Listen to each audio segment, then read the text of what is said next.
Hey everyone, this is Ergo Josh and welcome to my YouTube channel. Today I'm going to be talking about the importance of getting mileage when it comes to your artwork. What you're looking at is actually just footage of me doing some live streams this week from Twitch. I plan to do this more often. I want to do like a way more easier chill Wednesday video so I can focus more on my Sunday videos. I'm just going to show some footage from my live streams. Whether I do it on YouTube or Twitch, I think it'll still be fine because a lot more of you are more interested in the videos than the live streams themselves. I might talk about that a little bit later.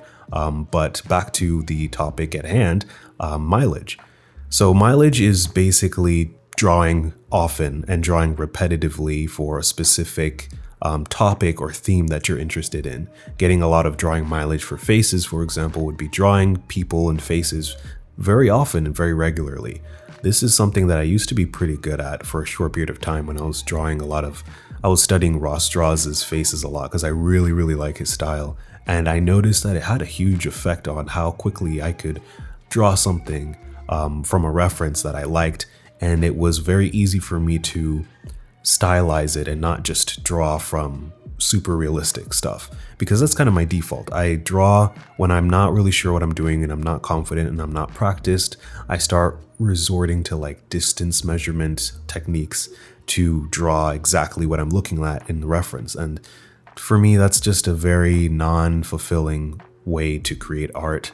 It doesn't make me happy. It's quite difficult and stressful. It's not fun. And I really realized lately that it's not something that I'm very interested in doing. But the only way to get around that is to get your mileage up, which is drawing at least every day and focusing on what you're drawing and drawing it multiple times a day. I've noticed I've been doing this since last Friday. And what I've been doing is just drawing as much as I can, studying some of the most fun and interesting character faces and designs that I've enjoyed my entire life. A lot of it is from Disney. I'm sure you've started noticing that in my artwork lately. But I've been focusing on that and studying it, and I've started to notice I can visualize it in my mind's eye a lot easier. It's a lot easier for me to kind of see a ghosted version of what that would look like when I look at my references. It's gotten a lot easier for me to make a decent sketch. You know, sometimes when I started this because I did a few sketches one day and they were just not good. I didn't really enjoy the quality. I'm used to drawing something a lot more interesting, more better. That's what I was about to say. But it just wasn't fulfilling and I was getting frustrated. I felt like I'd lost my skill, and then I just realized, well, maybe I just need to go back to that mileage thing and really focus on it.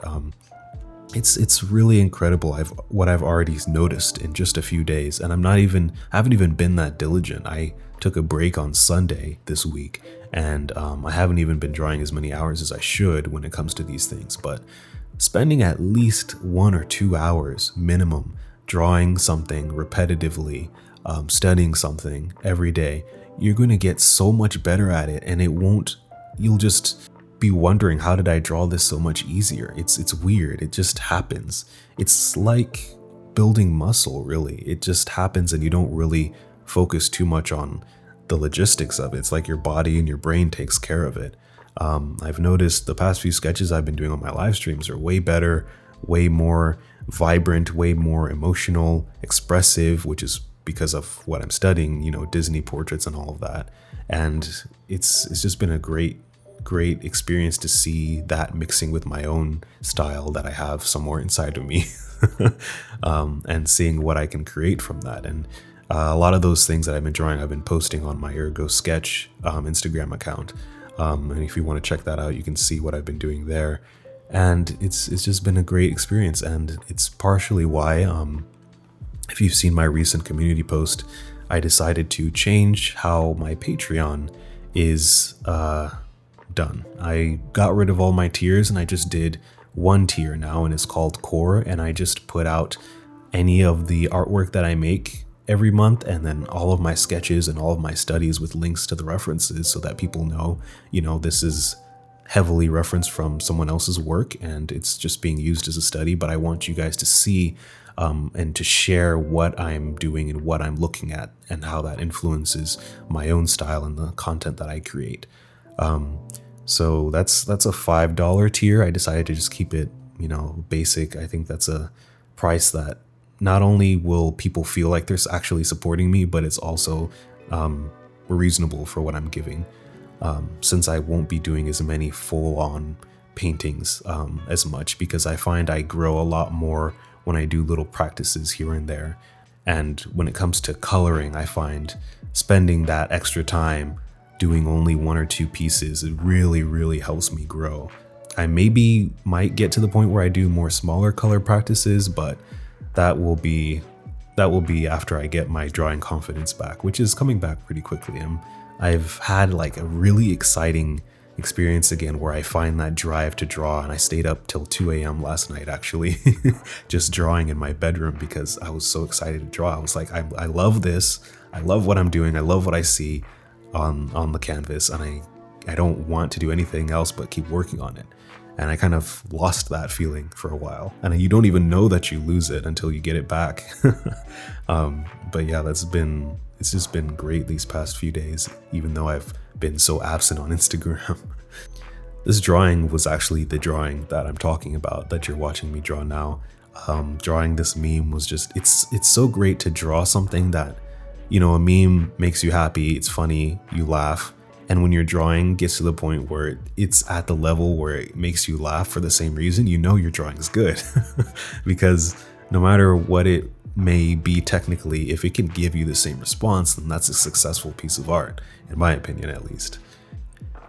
So talking about the live streams, I've noticed that live streams it's really what my channel's been built on, kind of. I've been doing them a lot in the beginning of my channel, but I think the way things shift and change as you grow begins to affect, it just begins to affect everything. I've noticed that my live streams have gotten less attention, and people are actually coming to the live streams mistaking them for videos.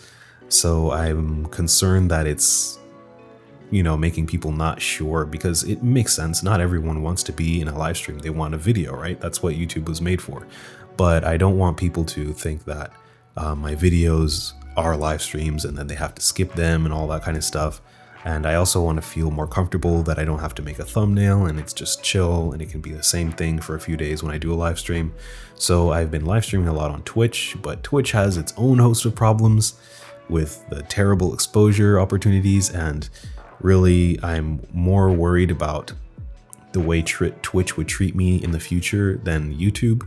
YouTube seems to be actually making pretty decent effort at listening to its creators. Twitch, there's not as much a big of a problem, but I think that's just because Twitch is smaller, and the problems that I see people actually getting into with Twitch are things that I see myself getting into. When I look at people on YouTube and I see what people are getting demonetized for and strikes for, I'm like, yeah, that sucks, but I don't see myself getting into that scenario. But the Twitch stuff, the things people are getting in trouble for on Twitch is just ridiculous in my opinion.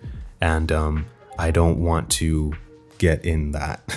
So I'm kind of concerned about putting more effort into Twitch when maybe down the road something terrible could happen because I make, an emoji with my face and it's considered hate speech, which is something that somebody's done. And it's just completely ridiculous. Yeah, I don't know. But that's kind of where I'm at with live streams. I do plan to do them consistently, at least I'm thinking Monday through Thursday, because I want to spend the end of the week focusing on the video. So far I'm on track for that, and doing these quick short videos on Wednesday is definitely going to help. And yeah, thanks so much for watching. I hope you enjoyed this. Tell me if you enjoyed it. Tell me what you think. If you have anything you'd like to hear me talk about, that would also be great. I'd love to hear that. And I hope that I can be consistent with this, because if you've followed me for longer than a month, you know that I can change my mind really, really rapidly, too much. So yeah, I'll see you guys in the next video. Peace.